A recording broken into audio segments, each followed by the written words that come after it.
I keep feeling like I have a class to go to and then I realize I don't, so it's just nice to see old friends and professors. We are very, very fortunate to be able to host the first of our alumni reunions, and in the presence of its founder, Eugene Lang. Don't blame me. Currently, I am now the online communications manager at the Gay and Lesbian Alliance Against Defamation.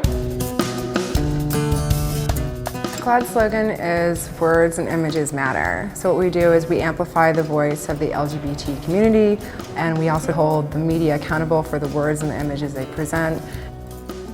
All this is done to promote understanding and advance equality. Well, I come from a vegetable farm in Connecticut. I was the farmer's daughter who always dreamed of coming to the city. And I mean, my whole life, words and images mattered a lot to me.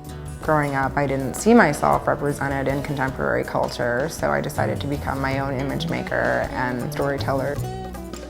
Now that I'm 31, I live in New York and I work at GLAAD and I can actually do something about it. It's the best thing on earth. You know, I only wish that we had more resources so we can make sure that no farm girl growing up all alone has to feel that way. When I was a student at the New School, I was part of the BAFA program, so I studied creative writing at Eugene Lang and photography at Parsons. My photography is another facet of my work as a storyteller. I want to tell the stories of people whose stories I don't hear. Being there, we always had to be accountable to each other, and I'd say a successful Lang student is passionate about ideas. They're curious about the world around them and open to things that make them a bit uncomfortable because they know they have to be uncomfortable in order to grow.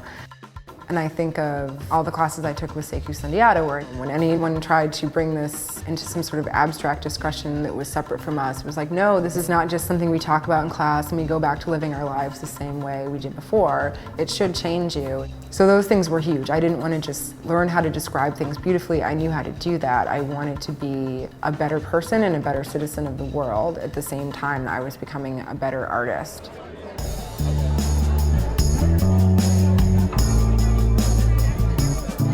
Lang still feels like an intellectual home to me. It was a place where I nurtured so many of these thoughts and ideas and received support from a community of thinkers and fellow activists and people that refuse to settle for the way things are. So I think it's important to keep those networks of support happening so that we can continue to foster more activism, support each other, get ideas. That doesn't have to stop because we've graduated.